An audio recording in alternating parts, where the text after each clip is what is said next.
बिस्मिल्लाहिर्रहमानिर्रहीम। अस्सलाम वालेकुम। आज मैं लाई हूँ आपके लिए चिकन पकोड़ा घर पर बनाने के लिए एक आसान रेसिपी। लेकिन बताने से पहले आपसे गुजारिश है कि अगर आपने अभी तक हमारा चैनल सबा किचन को सब्सक्राइब नहीं किया तो इसे सब्सक्राइब करें और साथ में लगे बेल आइकन को दबा दें ताकि हर नई आने वाली वीडियो का नोटिफिकेशन आपको मिलता रहे। आइए सबसे पहले बताती हूँ इसके अज्जा।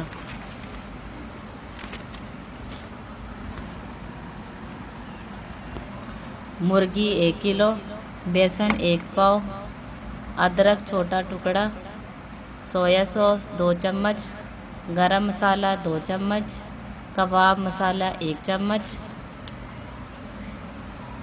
मिर्च लाल पीसी पौना चम्मच, नमक आधा चम्मच, साबुत खुश्क धनिया आधा चम्मच, ज़ीरा सफ़ेद आधा चम्मच। अब मैं तैयार करने की तरतीब बताती हूँ।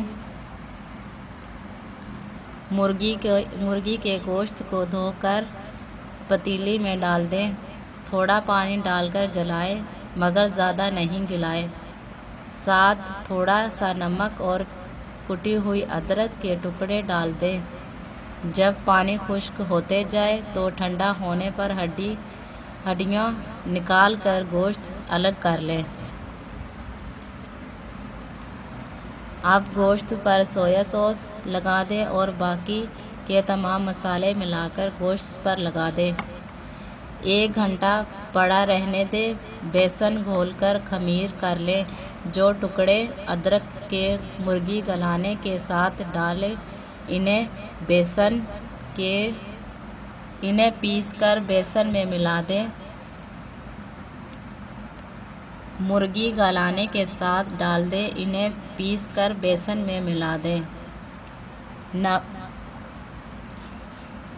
हल्की सी नमक, मिर्च, साबुत खुश्क धनिया, सफ़ेद ज़ीरा मिलाकर बेसन तैयार कर लें।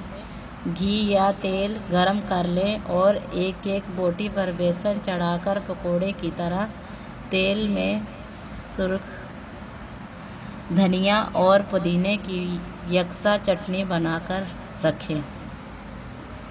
मज़ीद अच्छी वीडियो देखने के लिए हमारे चैनल को सब्सक्राइब करें और वीडियो अच्छी लगे तो इसे लाइक और शेयर करें। शुक्रिया।